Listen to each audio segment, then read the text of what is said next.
আল্লাহ তাআলা বলে, বান্দা শোনো, মৃত্যুর যন্ত্রণা সত্য সত্যই আসবে, যেটার থেকে তুমি নিজেকে পলায়ন করছিলে, মরতে তুমি কখনোই চাচ্ছিলে না, কিন্তু এটা শুনে নাও, যে মৃত্যু তুমি কখনোই চাও না, সেই মৃত্যুর যন্ত্রণা তোমার আসবেই আসবে।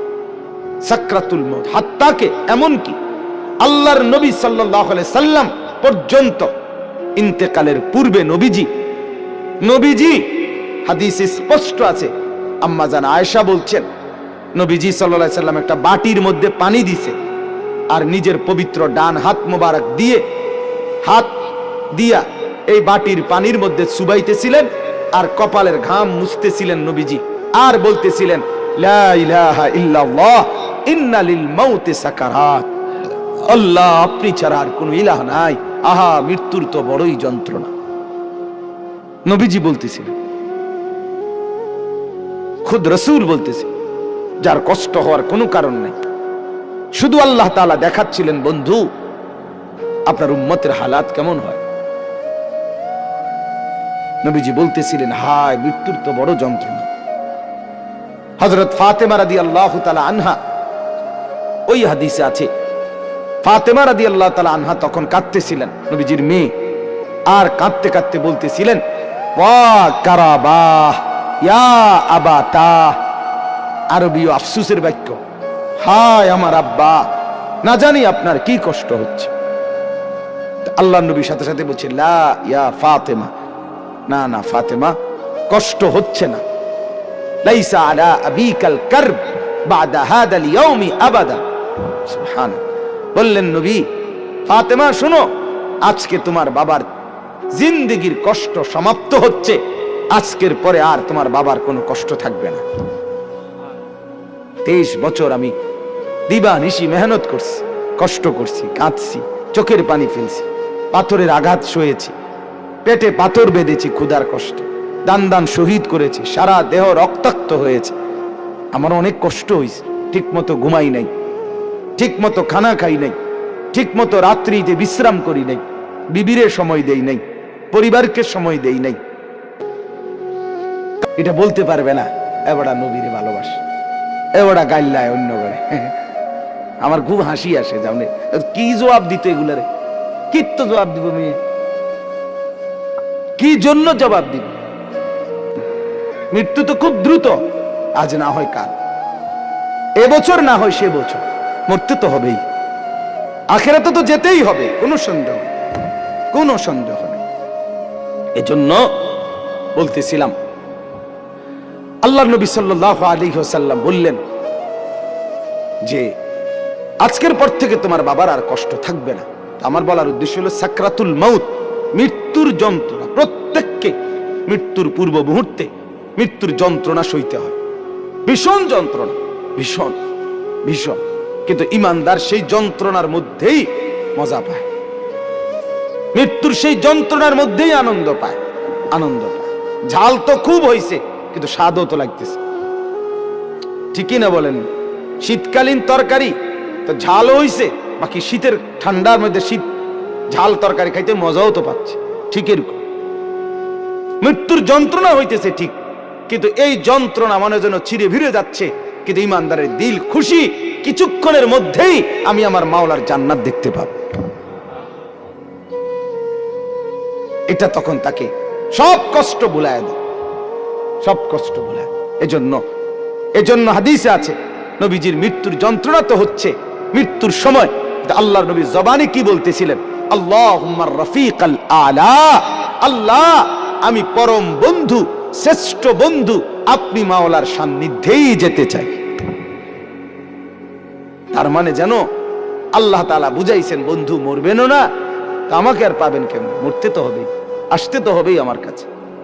একটা মজার উদাহরণ শুনেন, আমরা কিতাবে পড়ছি, ইব্রাহিম আলাইহিস সালাম, ওনাকে মালাকুল মউত আজরাইল ওনার জান কবজ করার জন্য আসছে।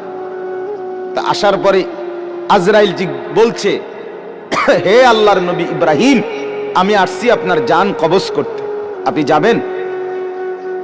ইব্রাহিম আলাইহিস সালাম তখন মালাকুল মউত আজরাইলকে বলছে, আজরাইল কি বললা এটা? আচ্ছা তুমি আল্লাহকে একটা কথা জিজ্ঞেস করো, গিয়া যাও, একটা প্রশ্ন আমার, বলছে কি বলেন? তখন ইব্রাহিম আলাইহিস সালাম বলছে আল্লাহকে তুমি গিয়া বলো আয়াকবিজুল খলিলু রূহা খলিলিহি, কয় বন্ধু আরেক বন্ধুর কি জান কবজ করে? বন্ধু কি বন্ধুরে মাইরা ফেলে? কসাইডে কইতে কও, মানে আমি না আল্লাহর বন্ধু, তা বন্ধু কেমনে বন্ধুর মাইরা লায়? এটা কেমন কথা? আজরাইল গেছেন, আল্লাহ তাআলাকে শুনাইছেন, আল্লাহ তো শুনছেই, তো আল্লাহকে বলছে রব্বুল আলামিন, ইব্রাহিম তো এটা বলছে, কি বলতাম? তো আল্লাহ তাআলা ফেরত আরেকটা কথা বলছে যে আজরাইল তুমি গিয়ে এটা বলো ইব্রাহিমকে। এবার দেখো কি কয়। আজরাইল আসছে, আয়েশা বলতেছে আল্লাহ বলছে আপনাকে জবাবে আয়াকরাহুল খলিলু লিকা খলিলিহি, বন্ধু কি বন্ধুর সাক্ষাৎ পেতে চায় না? বন্ধু কি বন্ধুর মোলাকাত পছন্দ করছে না? বন্ধুর সাক্ষাতে যাবেন না? ইব্রাহিম আলাইহিস সালাম সাথে সাথে বুঝে ফেলছে, হায় আচ্ছা, তো আসলে মৃত্যু না, এটা তো আমারে মেরে ফেলা না, এটা তো আমার রূহ কবজ না, বরং আমাকে তো আমার মাওলার সাথে মিলায়া দেওয়া। তখন সাথে সাথে উনি বলছে ইকবিদ রূহি আল আন ইয়া মালাকাল মউত, হে আজরাইল মালাকুল মউত, এখন আমার রূহ কবজ করো, আমি বন্ধুর কাছেই যেতে চাই। তাহলে সাকরাতুল মউত, মৃত্যুর যন্ত্রণা সহজ হয়, লাঘব হয়, আসানি হয় যদি কোনো মৃত্যু পথযাত্রী মুমূর্ষ ব্যক্তির সামনে সূরা ইয়াসিন তেলাওয়াত করে। আমার বাপ সুন্নত, সুন্নত মৃত্যুর আগে, মৃত্যুর পূর্ব মুহূর্তে কোন বান্দার জন্য কোরআন থেকে পড়া, এটাই হলো মূলত সুন্নত, এটাই সুন্নত। মৃত্যুবরণ করবার পরে পড়া এটা সুন্নত না, এটা সুন্নত না। মৃত্যুবরণ করার আগে পড়া সুন্নত। এরপরে বলে তো কখনোই পড়ানো না, সেটা হলো স্বাভাবিকভাবে আমার আব্বার জন্য আমি দোয়া করব, তার জন্য কোরআনুল কারীম পড়ে পড়ে দোয়া করা, সেটা তো হলো সব সময়ের আমল আমার। কিন্তু এটাকে একটা রসম বানায় নেওয়া, নির্দিষ্ট নিয়ম বানায় নেওয়া, মরছেন তো এইবার 10 জন দিয়ে এবার নির্ধারিত পদ্ধতিতে নির্দিষ্ট এই সময়ের ভিতরেই পড়াইতেই হবে, দোয়া পড়াইতেই হবে, খতম পড়াইতেই হবে, এর মাধ্যমে তাকে কবরবাসীর বা মৃত ব্যক্তিটার উপকার পৌঁছাইতেই হবে। এখন এভাবেই, এটাই নিয়ম, এটাই সিস্টেম, এটা সুন্নত না। এটা কি না বলেন না? সুন্নত না, সুন্নত নয়। আপনি বলবেন, আপনারা বলবেন এই জন্য এগরে ওয়াহাবি কয়, শেষ পর্যন্ত কথা শুনবেন, এটা কয় দেখবা যেই কোনো কিছুতে এরা উল্টাটা কয়। আসলে উল্টাটা চলতে চলতে এখন 12টা উল্টা হয়ে গেছে,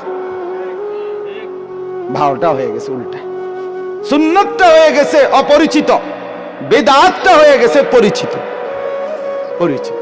এখন মুসলমানের ঘরে একটা দস্তরখানের কথা জিজ্ঞেস করিলে এবার লুঙ্গি আনে,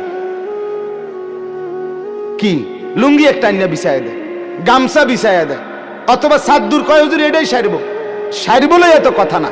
তুমি যে জানো না বেটা মুসলমান, এটা না বড় কথা, দুঃখের কথা। তুমি তোমার রসুলের এতটুকু পরিচয়ও তোমার মধ্যে নাই। আল্লাহ তাআলা আমাদেরকে সুন্নতের মহব্বত করার তৌফিক দান করেন। তাইলে আমি 2টা ফজিলত বললাম, এবার আরেকটা ফজিলত। রাসূলুল্লাহ সাল্লাল্লাহু আলাইহি সাল্লাম বলেন, যে ব্যক্তি সকালবেলা সূরা ইয়াসিন তেলাওয়াত করবে সন্ধ্যা পর্যন্ত সে বিপদ আপদ থেকে নিরাপদ থাকবে। সন্ধ্যায় পড়বে, সকাল পর্যন্ত বিপদ আপদ থেকে নিরাপদ থাকবে। তাইলে সূরা ইয়াসিন অনেক ফজিলত, মৃত্যু পথযাত্রীর মৃত্যু যন্ত্রণা সহজ হয়। এরপরে সকাল সন্ধ্যায় পড়লে তার আপনার বিপদ আপদ পরেশানি মুসিবত থেকে দূর হয়। সর্বোপরি সূরা ইয়াসিন এটার দ্বারা অনেক বেশি ফজিলত অর্জিত হয়। একজন ইমানদারের উচিত সূরা ইয়াসিনকে নিয়মিত তেলাওয়াতের অংশ হিসাবে গ্রহণ করা। আল্লাহ তাআলা আমাদেরকে তৌফিক দান করেন।